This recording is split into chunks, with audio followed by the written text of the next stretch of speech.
하나님, 다윗의 기도를 오늘 나의 기도로 고백하며 예배의 문을 엽니다. 오늘도 예배하게 하심에 감사드립니다. 여호와여, 내 입에 파수꾼을 세우시고 내 입술의 문을 지키소서. 내 마음이 악한 일에 기울어 죄악을 행하는 자들과 함께 악을 행하지 말게 하시며 그들의 진수성찬을 먹지 말게 하소서. 의인이 나를 칠지라도 은혜로 여기며 책망할지라도 머리에 기름같이 여겨서 그들의 재난 중에도 내가 항상 기도하리로다. 시편 141편 말씀. 아멘.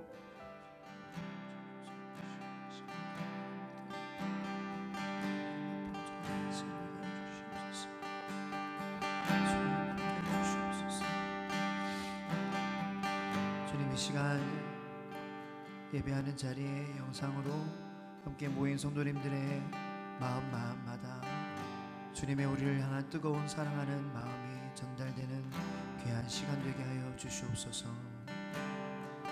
예수 그리스도의 이름으로 기도합니다. 아멘. 찬양하겠습니다. 십자가를 질 수 있나 주가 오실 때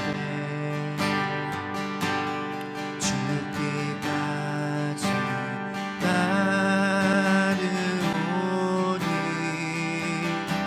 저들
기쁜 마음으로 찬양하겠습니다.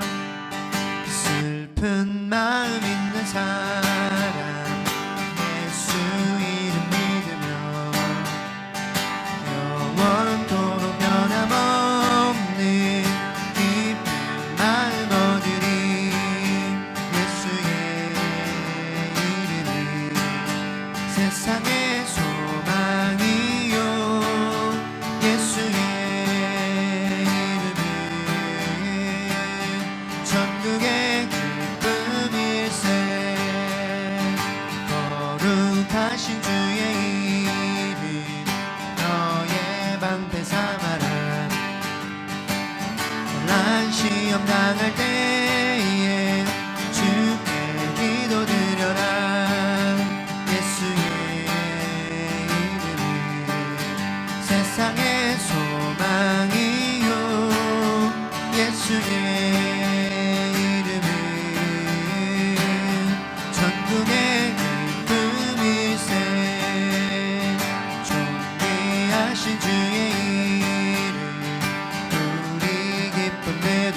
계속 부르리 예수의 이름을 세상의 소망이요 예수의 이름을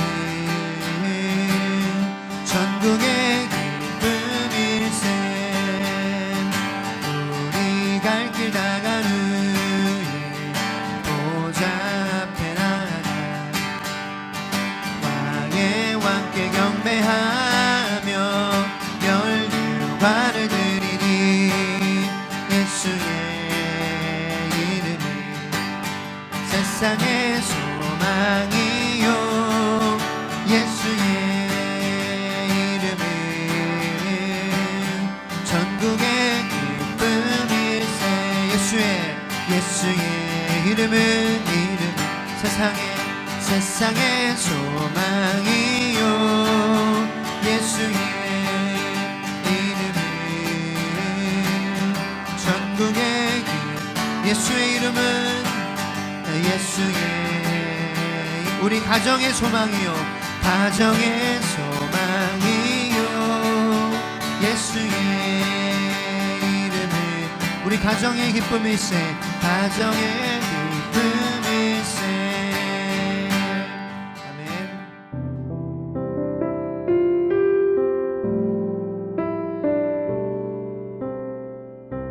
하나님의 나라는 볼 수 있게 임하는 것이 아니요 또 여기 있다 저기 있다고도 못하리니 하나님의 나라는 너희 안에 있느니라.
그렇습니다. 주님 안에 있습니다. 주님 안에 우리의 생명이 있습니다. 우리의 소망이 있습니다. 우리의 기쁨이 있고 우리의 만족이 있습니다. 주님 아닌 하지만 다른 곳에서 지난 한 주간 우리의 삶을 돌아볼 때에 주님 아닌 다른 곳에서 우리의 만족과 우리의 안전과 우리의 기쁨, 우리의 소망을 찾으려고 했던 저희들을 주님 용서하여 주시고, 이 시간 우리와 함께 계시는, 우리를 사랑하시는, 살아서 역사하시는, 변함없이 나의 삶 가운데에 나와 관계하시기 원하시고, 나를 축복하여 주시고 나의 가정을 축복해 주시기 원하시는 주님 앞에 하나님 온전히 나아갈 수 있도록 주님 도와주시옵소서. 그 주님을 온전히 알지 못하게 만드는 그러한 나의 모든 허물들과 나의 그러한 판단들과 나의 경험들, 주님께 나아가는데 방해되는 모든 그러한 것들이 이 시간 다 성령의 불로 다 소멸하여 주시기를 간절히 소망합니다.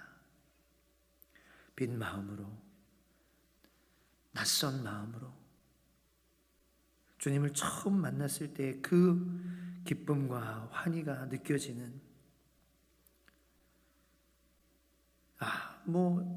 내가 그렇게 나가면 주님이 이렇게 반응하실 거야 라는 그러한 하나님 고정관념에 우리의 마음이 묶여있지 않게 하나님 도와주시옵소서.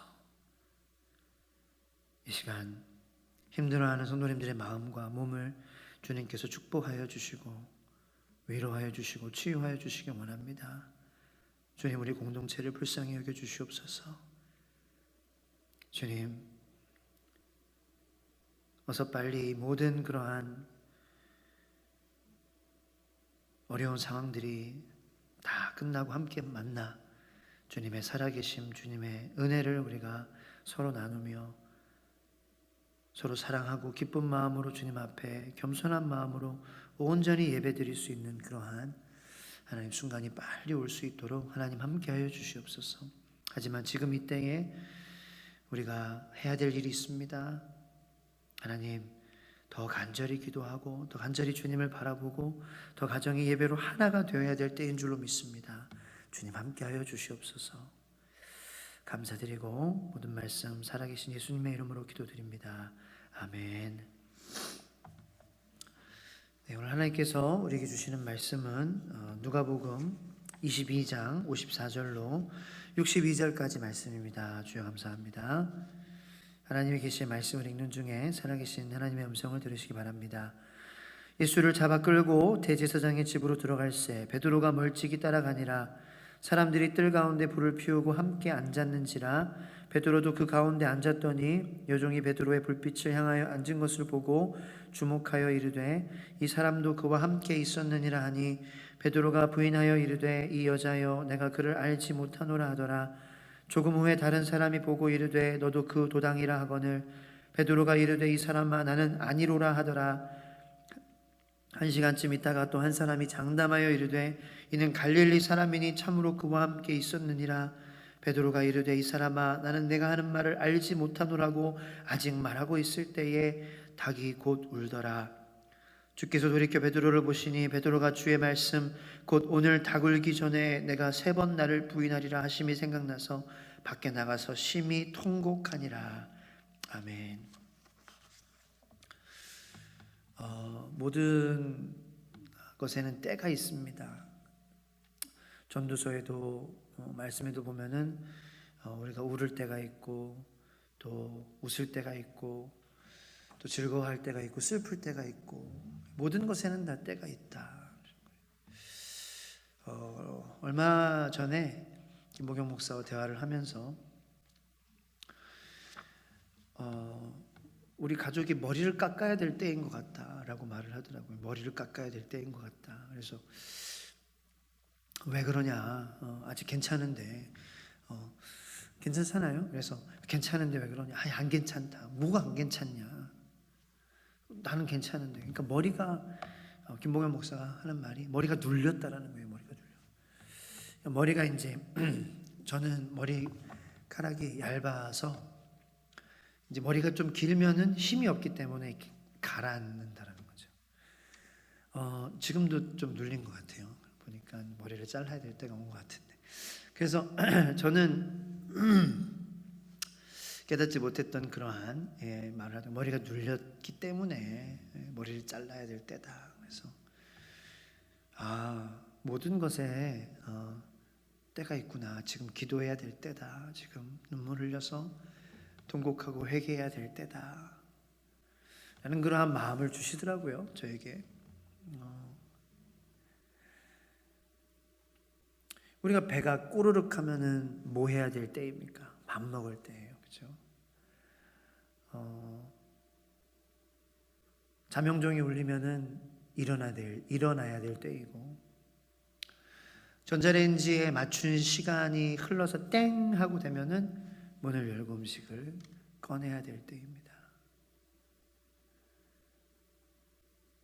우리 아이들 키우시는 분들 같은 경우는 아이들이 막 짜증내고 막 싸울 때에는 또 뭔가 해줘야 될 때예요. 그죠? 어린 아이들 두신 분들은 그럴 거예요.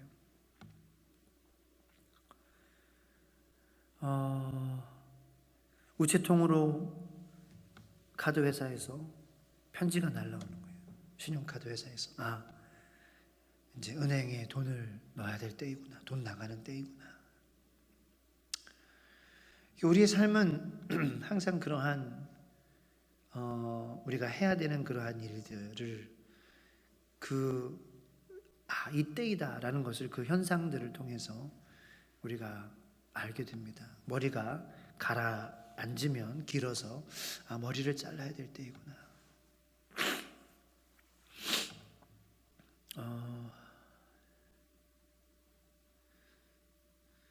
지금 이러한 상황 가운데에 우리가 무엇을 할 때야, 무엇을 할 때냐라는 것이죠. 무엇을 할 때냐. 근데 사실 우리가 하나님 앞에 간절히 나아가는 거, 하나님을 찾는 거, 하나님 우리 사랑하시는 마음 우리가 헤아리려고 우리가 그 마음을 우리 마음 가운데 흘러 보내주세요라고 간절하게 나아가는 것은 사실 지금 이때에만 우리가 해야 되는 일이 아닙니다. 그 전에도 해야 됐었고 지금도 해야 되는 것이고요. 그리고 이 코로나 바이러스가 이제 잡히고 어느 정도 그런 컨트롤 할 수 있는 것에 들어오고 난 이후에도 우리는 여전히 우리의 마음을 하나님을 간절히 시편 42편 말씀처럼 하나님 사슴이 시냇물을 찾기에 갈급함같이 내가 주를 찾기에 갈급하나이다. 우리의 인생의 모든 그러한 인생의 시작점부터 우리의 종점까지 하나님을 간절히 찾아야 할 인생, 우리의 인생은 하나님을 찾아야 할 때에는 우리의 인생 전체 통틀어서 일하는 것이라는 겁니다. 그런데 하나님은 우리를 사랑하셔서 이 머리카락이 가라앉아가지고 그 때를 알려주시는 것 같아요. 그 시각적인 효과잖아요. 그것을 보게 해주셔서 머리를 잘라야 될 때구나라고 깨달음을 우리가 얻는 것처럼 배가 꼬르륵 해가지고 배꼽 시계가 돌아가서 꼬르륵 거리기 때문에 이제 먹어야 될 때이구나라고 우리가 청각적인 그러한 효과, 우리가 감각으로 느끼는 그러한 효과로 우리에게 전에 오는 것처럼 하나님께서 우리의 삶의 전체를 통틀어서 나는 너의 하나님이야. 하나님이 되기를 원해. 너의 아버지가 되기를 원해. 너의 친구가 되기를 원해. 너와 함께 걷기 원해. 너를 사랑해 주기를 원해. 너를 축복해 주기를 원해. 그러므로 너가 나를 간절히 찾기를 원한다. 그 하나님의 사랑을 우리에게 부어주시기 위해서 하나님께 다시 한번 우리의 마음을 점검하고 다시 한번 회개하고 다시 한번 통곡하며 눈물로 나아가야 될 때라는 것을 이러한 모든 것들 보고 듣고 느끼는 것들을 통해서 우리에게 알려주시는 게 아니냐라는 것이죠. 내가 전에도 주님을 정말로 마음을 다해 뜻을 다해 힘을 다해 사랑하지 못했음을 회개합니다. 그랬어야 되는데 하나님 이러한 때를 통하여서 전에 내가 가지지 못했던 그러한 마음에 대한 회개와 지금 가져야 되는 그러한 마음과 그리고 앞으로 이 상황 이후에 이 상황이 끝나고 나서 내가 가져야 되는 그러한 마음을 알려주시는 주님 감사합니다라는 마음으로 우리가 매일매일 하루를 살기를 원합니다.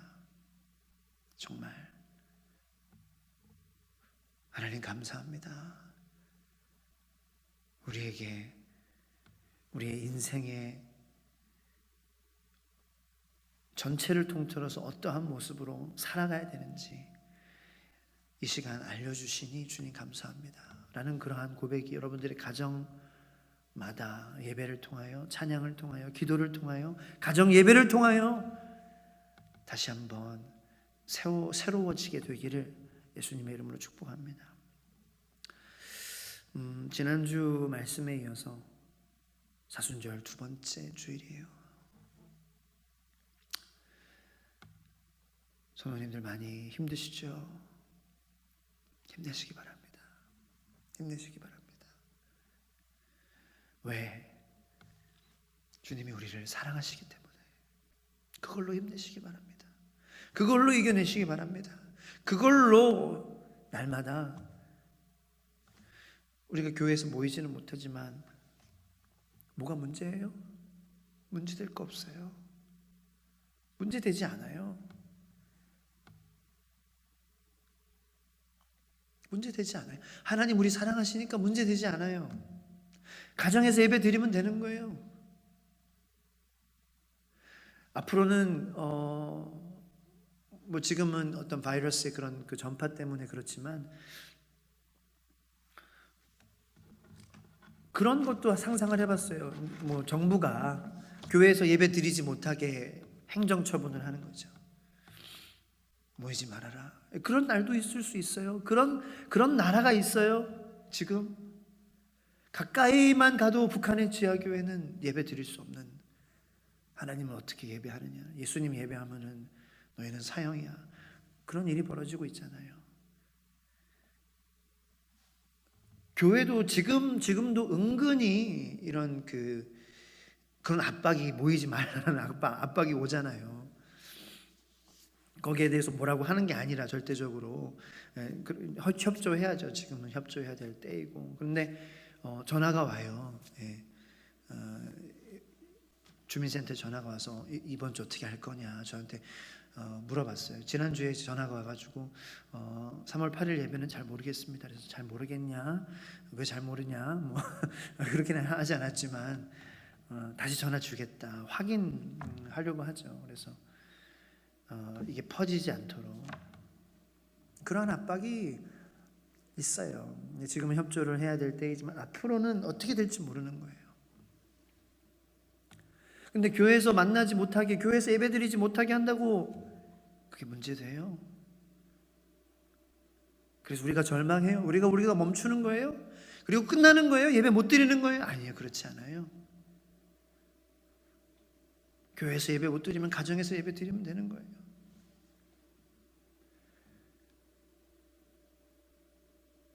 교회는 하나님과 나와의 관계, 성도들과의 관계지, 건물이 아니니까.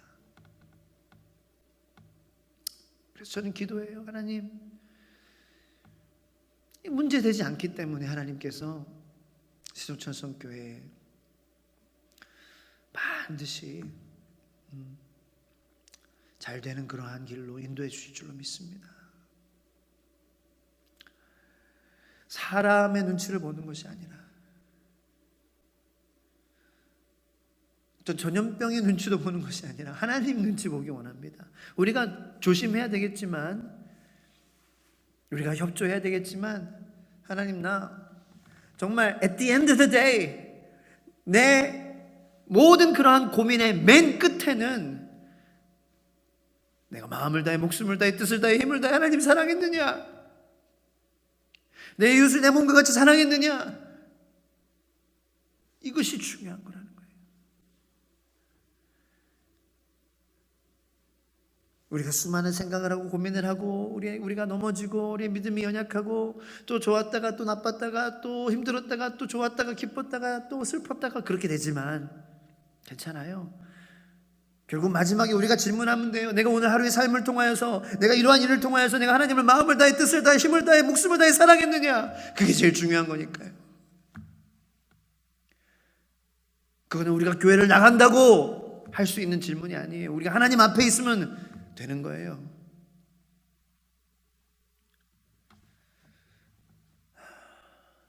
하지만 또 이 예배당 지금 아무도 없어요. 지금 제 앞에는 아무도 없어요. 근데 한 분 하나님 계세요. 하나님 계세요.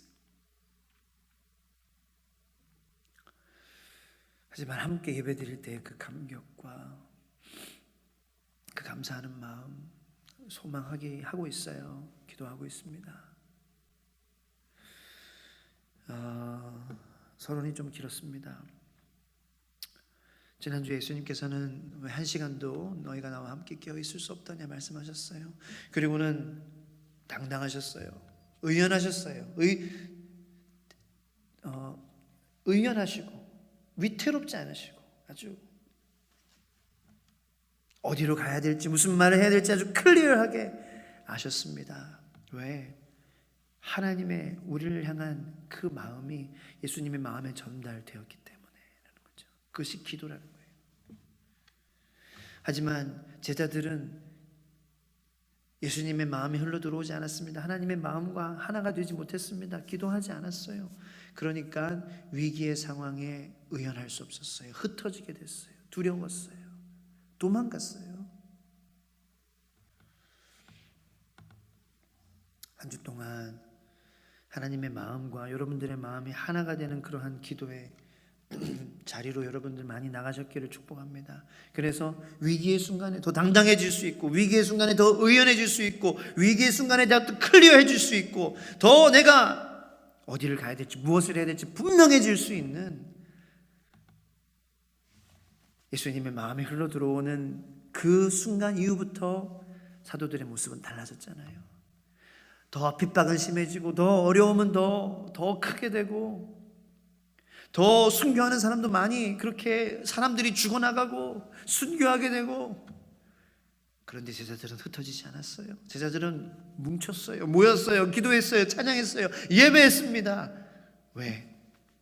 예수님의 그 제자들을 향한 그 진심의 마음, 그 사랑의 마음이 온전히 흘러들어갔기 때문에 하나님이 누구신지, 예수님이 왜 오셨는지에 대한 그러한 분명한 예수 그리스도의 십자가의 복음이 흘러들어갔기 때문에 기도를 통하여서 그러는 거죠. 그러니까 기도하는 시간, 예수님 마음이 흘러들어오는 거예요. 예수님 마음이 흘러들어오면 되는 거예요. 오늘 베드로가 나옵니다. 베드로. 예수를 잡아 54절 끌고 대제사장의 집으로 들어갈 때 베드로가 멀찍이 따라가니라.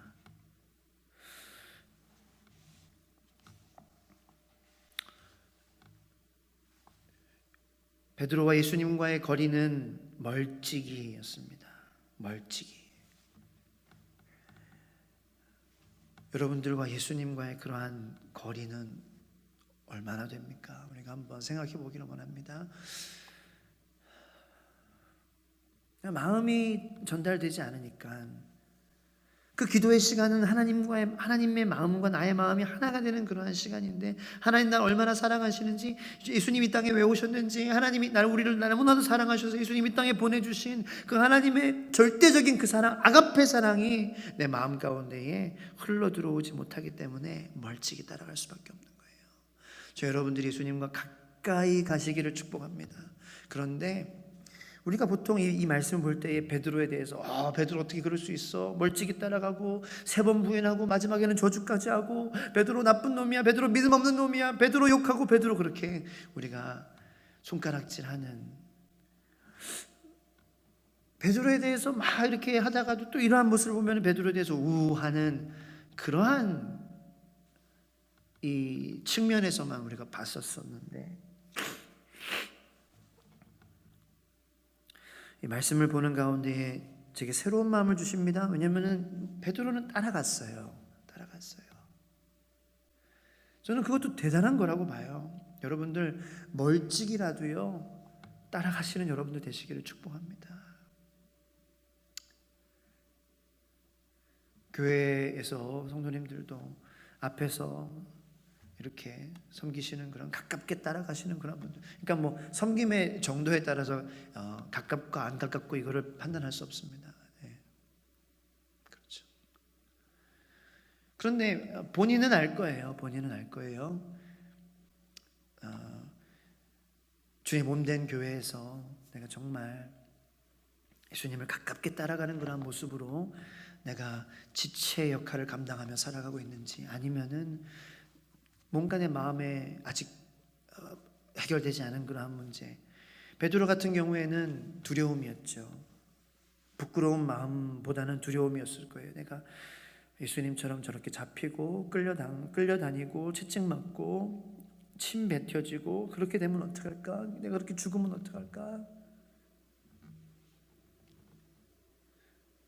나도 예수님처럼 저렇게 피투성이가 되면 어떡할까라는 그러한 두려운 마음.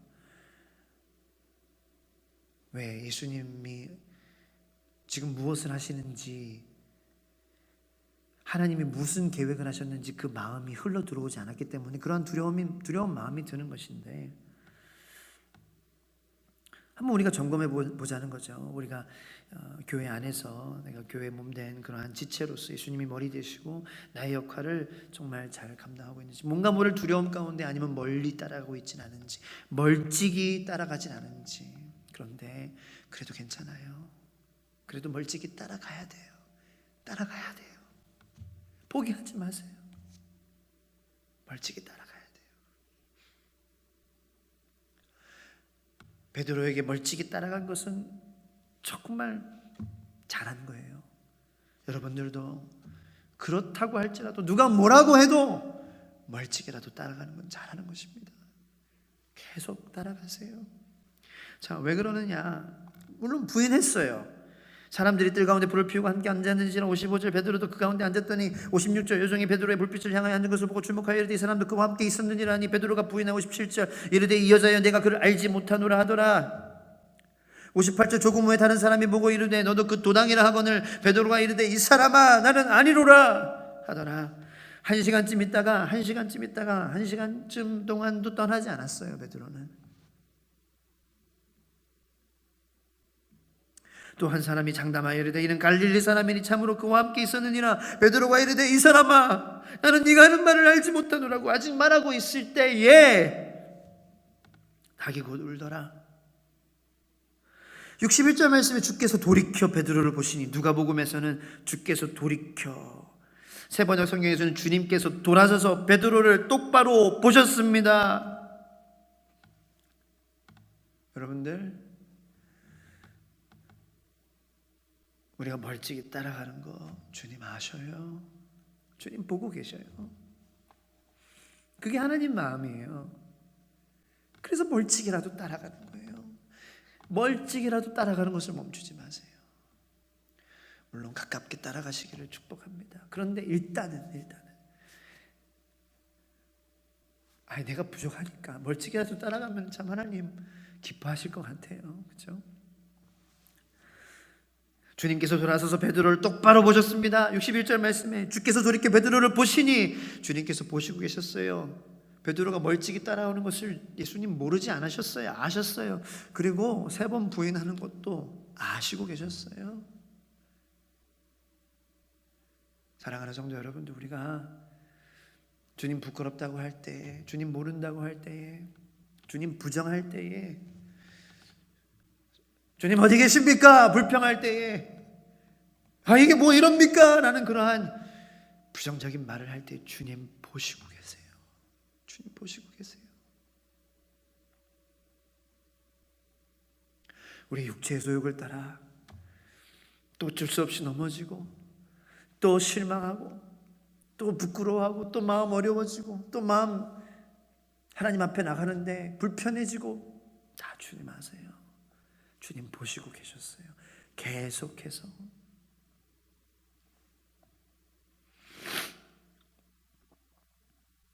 주님께서 돌아서서 베드로를 똑바로 보셨다. 주님께서 어떻게 보셨을까요? 아이고, 네가 그러면 그렇지, 이렇게 보셨을까요? 경멸하는 눈으로 보셨을까요?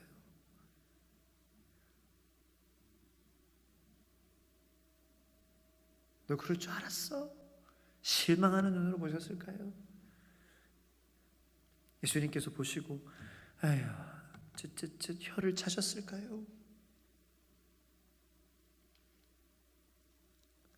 저는 아니라고 생각해요. 왜냐? 베드로가 예수님께서 보시고 주의 말씀 곧 오늘 다 울기 전에 내가 3번 나를 부인하리라 하심이 생각나서 밖에 나가서 심히 통곡하니라. 새 번역 성경에는 그리하여 그는 바깥으로 나가서 비통하게 울었다라는 거예요. 비통하게 울었다.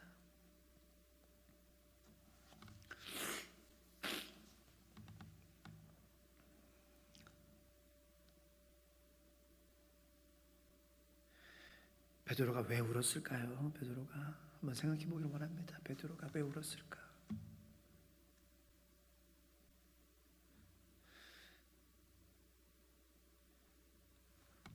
주님께서 돌아서서 베드로를 똑바로 보셨다. 그때 주님의 눈빛은 어땠을까요?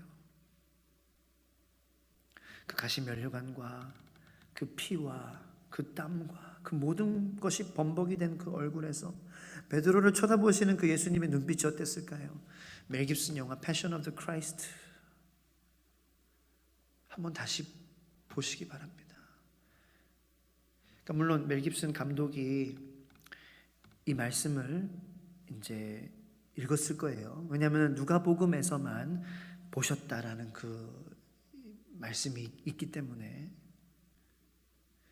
그 예수님의 그 멜 깁슨 감독이 본인이 이해하고 또 본인이 이해한 대로 연출하고자 했던, 근데 본인이 이해하려고 했지만 하나님의, 저는 마음에서 하나님께서 역사하셔서 그것을 그 배우 짐 카비첼이라는 그 배우거든요. 예수님 역할을 한 사람. 그 사람의 그러한 또 신앙과 묵상과 기도를 통해서 저는 연출이 되었다고 생각해요. 저는 예수님께서 이 보셨을 때 그 영화에 그 예수님이 베드로를 보시는 그 장면이 생각나요. 그 눈빛은 원망의 눈빛도 아니에요. 여러분 생각해 보세요. 하나님은 하나님이신데 다 아시잖아요. 우리가 언제 넘어질지 어떻게 넘어질지. 예수님께서 베드로가 부인할지 3번 부인할지 모르고 계셨을까요? 아셨습니다. 아셨어요. 베드로의 성격 아세요. 베드로가 어떻게 말할지 아세요. 그렇기 때문에 예수님께서는 베드로를 보시면서 베드로야 괜찮아. 괜찮아. 이 십자가를 내가 지고 가니까 괜찮아. 이 십자가에서 내가 죽을 거니까 괜찮아. 너 조금만 기다려. 너 조금만 기다려. 내가 부활하고 너 얼른 만나러 갈게. 라는 마음으로 보셨을 거예요. 그렇지 않습니까? 베드로야 괜찮아. 너 내가 말한 대로 너 3번 부인했어. 알아. 그래 네가 두렵잖아. 지금 네가 모르니까, 내 마음이 네 안에 온전히 전달되지 않았으니까 네가 잘 모르니까 그런 거야. 너 충분히 그럴 수 있어. 그런데 괜찮아. 너 조금만 기다려. 부활하고 나서 내가 너 찾아갈게. 내가 너 만날게. 그러한 마음으로 바라보셨을 거라는 거죠. 그 여러분들 하나님의 마음인 줄로 믿으시길 바랍니다. 여러분들 실수하고 여러분들 부인하고 예수님 다 아세요. 예수님 다 보세요. 예수님 창피할 때도 있고 예수님 부끄러워할 때도 있고. 요즘에 우리의 마음이 어떻습니까?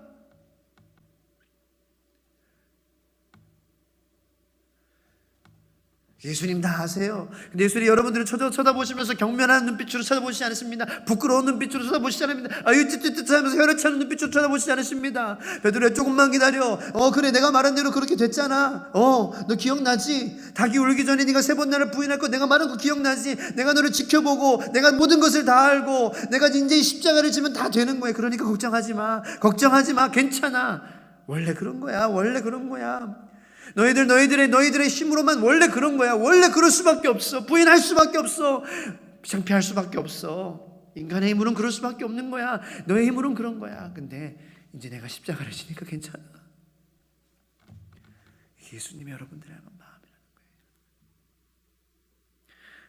그리하여 그는 바깥으로 나가서 비통하게 울었다. 3번이요.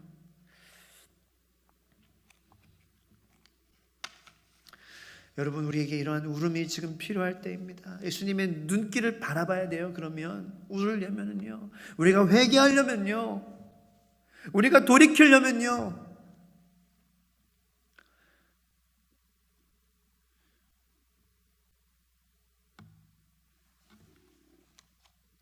통곡하고 회개하는 마음은 그냥 들지 않습니다. 가만히 있다가 우는 사람은 미친 사람이죠. 그렇죠? 가만히 있다 울 수 없어요. 예. 죄송합니다. 저도 울어서 죄송합니다. 그런데 예수님의 우리를 향한 눈을 바라보면 나 부인하잖아요. 내 삶 속에서 맨날 부인하잖아요. 예수님 부인하잖아요. 모른다 그러잖아요. 창피하잖아요. 그게 제 모습이거든요. 그런데 그 와중에도 나를 바라보시면서 그래 괜찮아. 그게 너의 모습이야. 그 지극히 정상이야. 그래 원래 그런 거야. 상키라 베드로야 너 조금만 기다려. 근데 괜찮아. 내가 이 십자가를 질 거기 때문에. 그리고 내가 죽고 3일 만에 부활하고 내가 너를 얼른 만나러 갈게. 좀만 참아. 하지만 아직 부활하고 조금만 참어 기다려 내가 너 만날 거야 라는 그러한 것까지는 베드로는 생각하지 못했을 수 있어요. 왜냐하면 아직 그때까지는 성령 받지 못했고 예수님께서 죽으신다라는 거 다시 사신다라는 거 그 의미를 몰랐던 상황이기 때문에 어쨌든 회개하는 마음이 들었어요. 미안한 마음이 들었어요. 통곡했어요. 그거는 좋은 것입니다. 그러한 통곡이 필요한 때입니다. 하나님 우리의 눈물을 우리 눈물이 필요해요. 왜냐하면 눈물이라는 것은 내 안에 뭔가 나를 역사하는 것이 아니면 흐르지 않기 때문이에요. 여러분 TV를 볼 때도 웁니다. 왜 그렇습니까? 여러분들의 감정이 자극되는 거예요. 마음이 전달된다는 거죠. 그 사람의 슬픔, 아픔, 뭐 다큐멘터리나 그런 어떤 TV의 어떤 그러한 모습을 통해서 그 사람이 아파하고 그것이 뭐 아버지가 아프든지 어머니가 아프든지 뭐 그런 뭐 아들이 아프든지 그것이 나의 마음에 나의 그러한 삶에 이게 대입이 되면서 이게 작동하기 때문에라는 거죠. 여러분 우리가 하나님 앞에서 운다라는 것은요 정말로 중요한 것입니다. 정말로 중요한 것입니다. 왜? 하나님의 우리를 향한 마음이 예수님의 우리를 향한 마음이 우리가 아플 때 우리가 힘들 때 우리가 어려울 때에도 우리를 사랑해 주시는 그 마음이 그리고 하나님 아들을 버리시기까지 아들을 주시기까지 아들을 혹사시키기까지 잔인하게 죽이시기까지 십자가에서 처형당하게 하시기까지 그 주신 그 사랑이 우리의 삶 속에서 우리가 느꼈던 그러한 사랑과 그러한 희생과 그러한 것들과 만나고 막 짬뽕이 돼서 나오게 되는 거예요. 하나님의 마음이 우리 안에 흘러들어오는 거예요.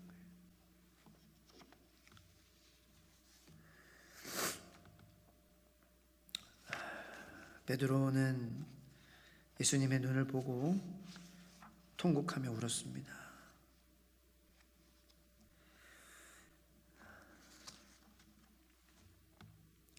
우리도 그 예수님의 눈을 바라보기 원합니다.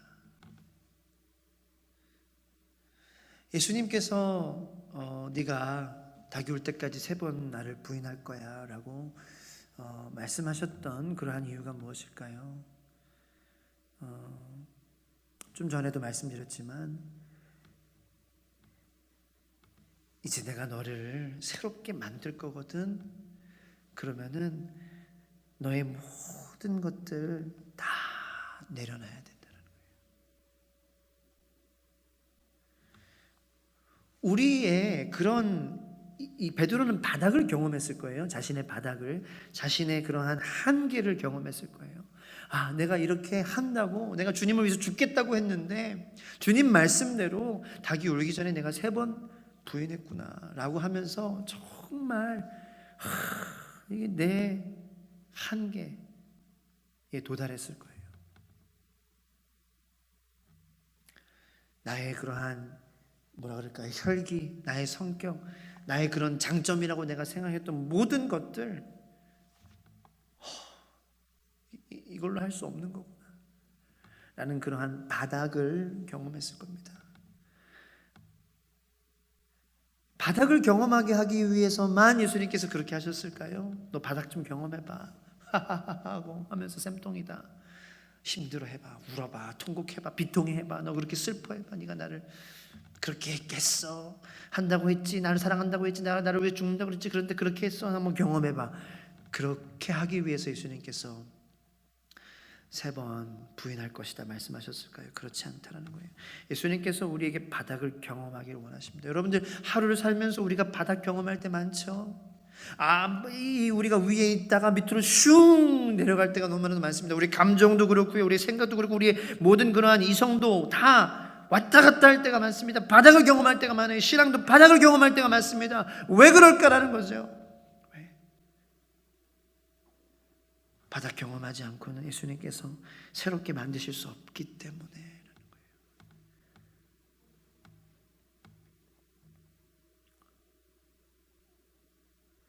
십자가를 질 수 있나 주가 물어보실 때 죽기까지 따르오리 저들 대답하였다. 우리의 심령 주의 것이니.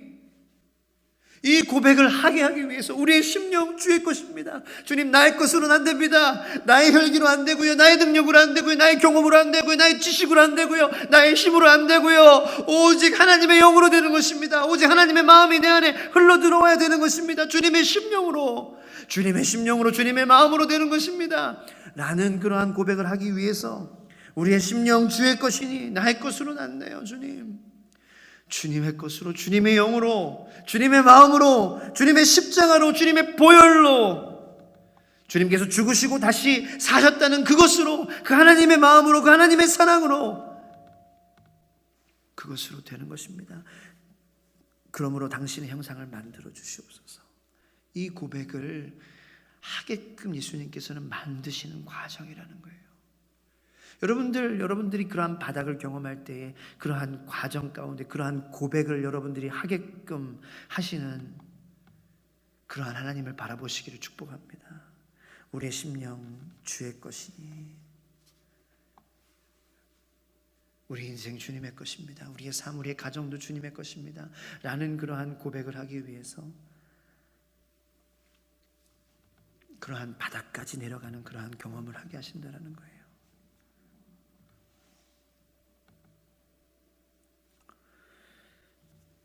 예수님이 우리에게 바닥만 경험하게 하시고 쌤통이야 뭐 나가 자빠지는 거 원하셨더라면은 예수님께서 베드로를 그렇게 뜨거운 눈빛으로 쳐다보지도 않으셨을 것이고, 그리고 정말 베드로에게 원하는 것은 베드로를 새롭게 만들어 주시는 것이에요. 이제 더 이상 자신의 것으로 힘들어하지 않기를 원하는 그러한 마음이 예수님의 마음이기 때문에 예수님 부활하시고 갈릴리 바다로 베드로에게 찾아가셨다는 거죠. 그리고 3번 물으심으로 예수님 베드로를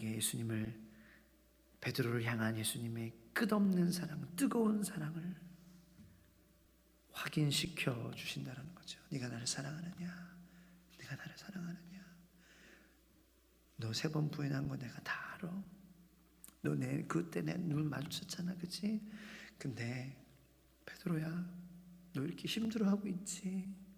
너 다시 갈릴리에 와서 그렇게 다 그 마음의 무거운 짐, 자책감 때문에, 마음의 그 어려운 마음 때문에 이렇게 다시 원래의 상태대로 돌아와 있지. 그런데 베드로야, 나는 너를 끝까지 사랑한다. 내가 말 기억하지? 끝까지 사랑하겠다라는 말 기억하지? 포기하지 않겠다라는 말 기억하지? 그리고 나는 너에게 먼저 다가가는 주님이야. 네가 내가 부활한 것을 알고 있음에도 너는 여기서 나를 찾아오지 않고 있었지만 베드로야, 너와 나의 관계는 한 번 시작하면 영원한 거야. 네가 안 찾아오면 내가 너를 찾아갈 것이다. 네가 안 찾아오면 내가 너를 찾아갈 것이다. 그게 하나님의 여러분들을 향한 마음입니다. 그게 사순절의 정신입니다. 네가 안 찾아오면 내가 너를 찾아갈 거야. 내가 너를 찾아갈 거야. 내가 너를 회복시킬 거야. 내가 너의 마음에 무거운 모든 짐들과 상처와 모든 그러한 무거운 것들을 다 해결해 줄 거야. 네가 나를 사랑하느냐? 네가 나를 사랑하느냐? 네가 나를 사랑하느냐? 주님이 다 아십니다. 그래, 이제 가서 나의 양을 먹여라. 양을 먹이는 것도 중요하지만 주님의 마음이 전달돼야 돼요. 그래야 우리의 마음의 모든 상처, 그래 우리의 마음의 모든 짐들, 그래 우리의 마음의 모든 죄책감들, 자책감들 다 해결될 줄로 믿습니다.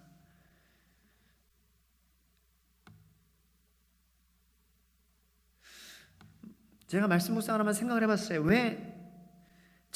닭이 이 예수님이 다시 찾아오셔서 이 베드로의 마음을 회복시켜 주시기 전까지 닭이 울 때마다 베드로가 얼마나 괴로워했을까라는 거죠. 그렇죠? 예수님이 무덤 가운데 3일 동안 계시고 무덤에 부활하시고 이제 그 한 3, 4일 정도 되는 그 시간대에 닭이 적어도 3번은 울리지 않았겠습니까? 그렇죠? 그 베드로의 마음이 얼마나 힘들었을까요? 그 3일 동안 꼭 깨우는데 그 다음 날 예수님 이제 죽으시고 무덤에 계신 그 새벽에, 첫째 날 새벽에 또 일어나서 진짜 새벽기도 또 했을 거예요. 새벽에 일어나서 막 우는 거예요. 베드로의 새벽기도. 또 새벽에 또 그 둘째 날 울었을 때 닭은 맨날 울어요. 참 그 닭이 미웠을 거예요. 그 닭을 정말 죄송합니다. 닭 사랑하시는 분들, 치킨집 사장님들, 닭을 정말 죽이고 싶었을 거예요. 목을 비틀어서. 닭아 울지 마. 야, 네가 우니까 내가 예수님 부인한 거 생각나잖아. 내가 예수님 위해서 죽겠다 그랬는데 내가 그거 지키지 못하고 예수님 옆에서 예수님 눈만 쳐다보시고 그렇게 했는데 그 나를 쳐다보시는 그 이상 설명할 수 없는 그러한 눈빛 가운데 닭 울지 마. 그거 생각나잖아. 닭아. 그랬을 거예요. 그렇죠? 저라면 그래요. 근데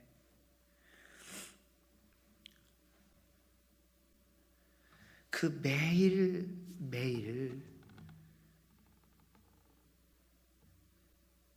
이제는 예수님의 마음이 흘러들어오고 예수님을 정말 진정으로 만난, 정말 메시아로서, 하나님으로서, 부활하신 예수님으로서, 부활하신 나의 목자로서, 영원하신 하나님으로서, 나를 포기하지 않으신 하나님으로서, 나를 사랑하실 때 끝까지 사랑하신 하나님으로서 만난 그 베드로에게는 이제는 매일매일 그 닭의 소리가 은혜의 소리가 되었다는 것이죠.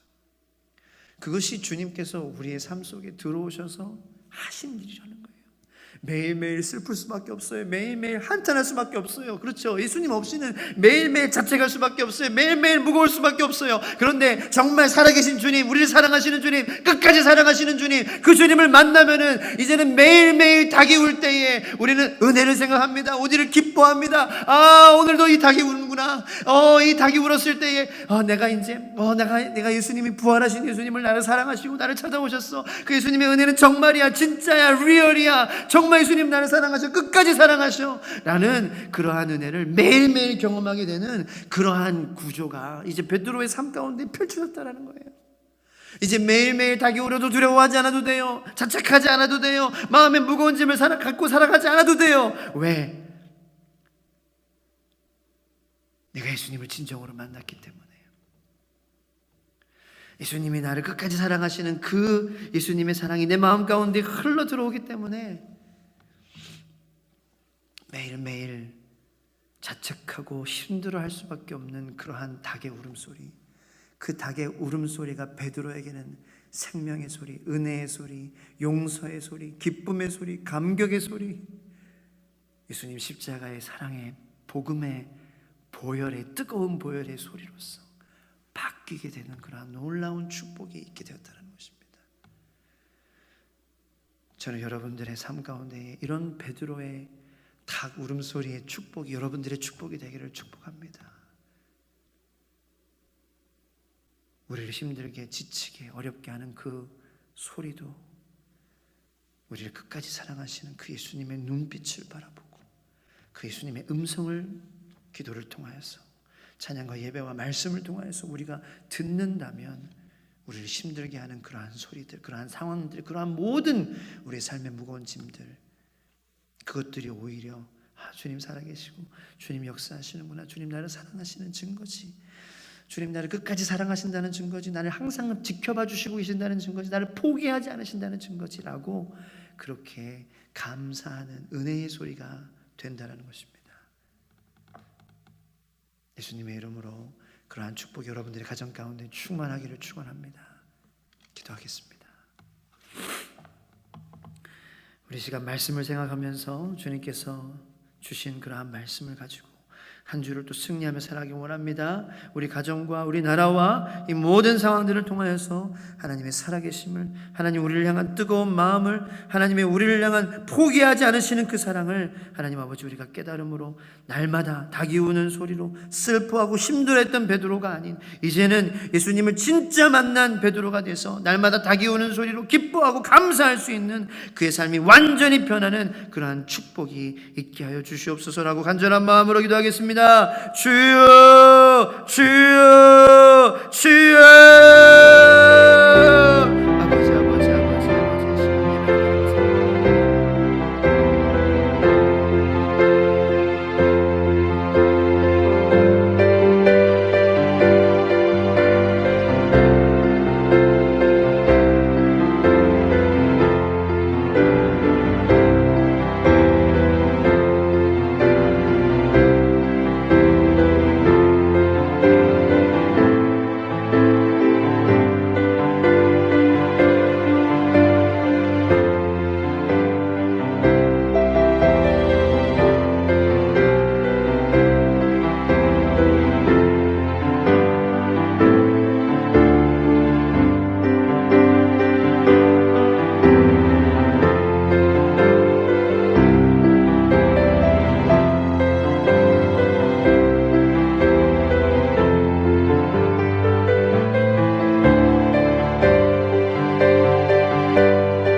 하나님, 이 땅의 어려운 상황 가운데서도 예배하게 하심에 감사합니다.